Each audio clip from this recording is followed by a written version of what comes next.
Halo rekan-rekan aparatur sipil negara di seluruh Indonesia. Kali ini kita akan bedah bareng sebut saja playbook praktis. Ya, sebuah panduan untuk misi kita bersama, inovasi di pelayanan publik. Siap? Yuk kita mulai. Oke, kita nggak usah basa-basi, langsung ke pertanyaan utamanya. Di era digital ini, gimana sih caranya kita sebagai ASN menjawab ekspektasi publik yang makin hari makin tinggi, ya kan?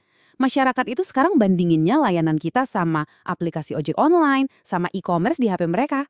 Nah, tantangannya di situ. Gimana kita bisa ngejar?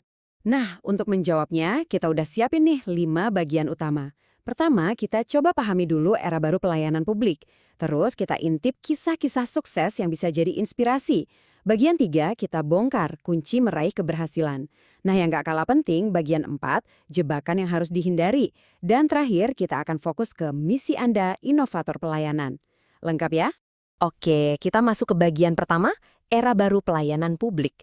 Sebenarnya apa sih yang beda dari zaman dulu? Intinya tuh begini, standar pelayanan publik yang bagus itu sekarang bukan lagi kita yang nentuin. Standarnya itu dibentuk sama pengalaman warga sehari-hari. Coba deh pikirin, pesen makanan, panggil ojek, belanja online, semuanya cuma butuh beberapa klik kan? Cepet, transparan, gampang. Nah, itulah ekspektasi mereka ke kita sekarang.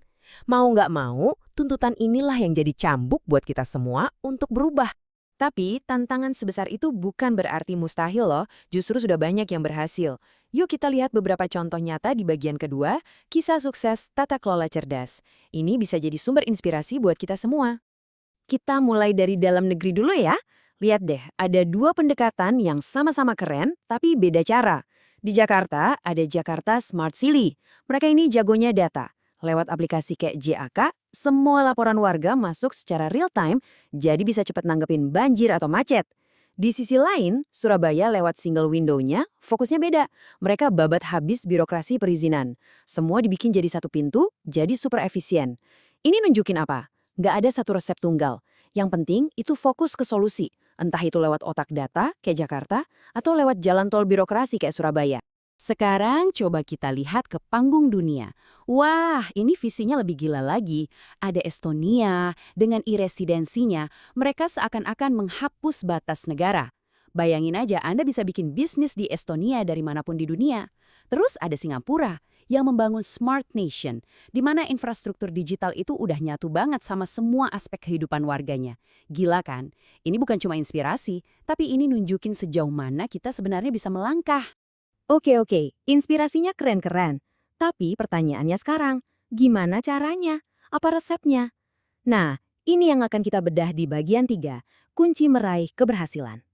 Ternyata ada 5 bumbu utamanya. 1, harus ada kepemimpinan yang kuat dan punya visi jelas yang ngasih contoh. 2, selalu fokus ke warga. Tanyakan terus masalah mereka itu sebetulnya apa sih? 3, buang jauh-jauh ego sektoral. Kuncinya kolaborasi. 4, ambil keputusan itu pakai data, jangan pakai kayaknya atau asumsi. Dan yang kelima, ini penting ingat ya, teknologi itu cuma alat, pilih yang pas guna, bukan yang paling canggih atau paling mahal. Pasti ada yang mikir, wah ini semua kan butuh waktu, tenaga, apalagi anggaran yang nggak sedikit. Pertanyaannya, sepadan nggak sih? Jawabannya, jelas sepadan. Buat warga, manfaatnya udah pasti ya, layanan jadi lebih baik. Tapi, buat kita sebagai ASN, ini artinya kerjaan kita jadi lebih efektif, lebih terasa dampaknya. Dan ujung-ujungnya, kita juga yang lebih puas sama pekerjaan kita kan? Eits, tapi tunggu dulu. Jalan menuju inovasi itu nggak mulus, banyak jebakannya. Makanya di bagian keempat ini kita akan bahas hal-hal yang wajib dihindari. Biar apa? Biar kita nggak jatuh ke lubang yang sama. Nah, ini dia nih bisa dibilang peta kegagalan. Pertama, kerja sendiri-sendiri dalam silo. Ini sama aja kayak bangun tembok tinggi antar instansi. Nggak akan nyambung. Kedua, beli teknologi canggih tapi nggak punya strategi yang jelas. Ujung-ujungnya cuma jadi tumpukan barang mahal yang nggak berguna.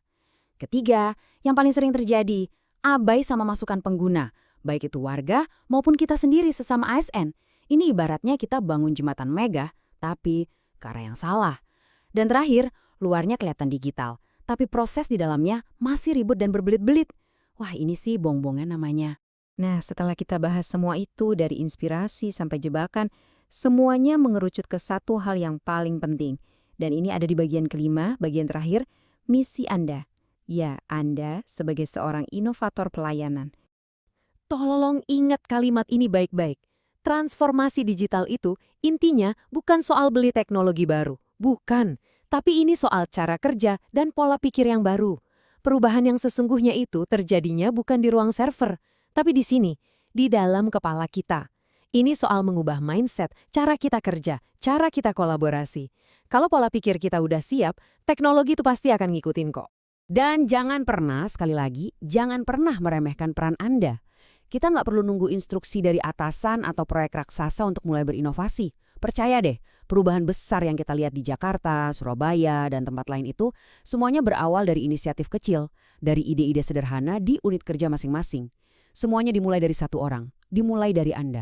Jadi, sebagai penutup, saya mau tinggalkan satu pertanyaan untuk Anda renungkan.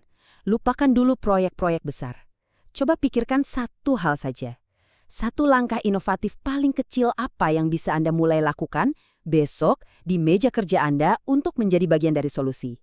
Cuma Anda yang bisa menjawabnya.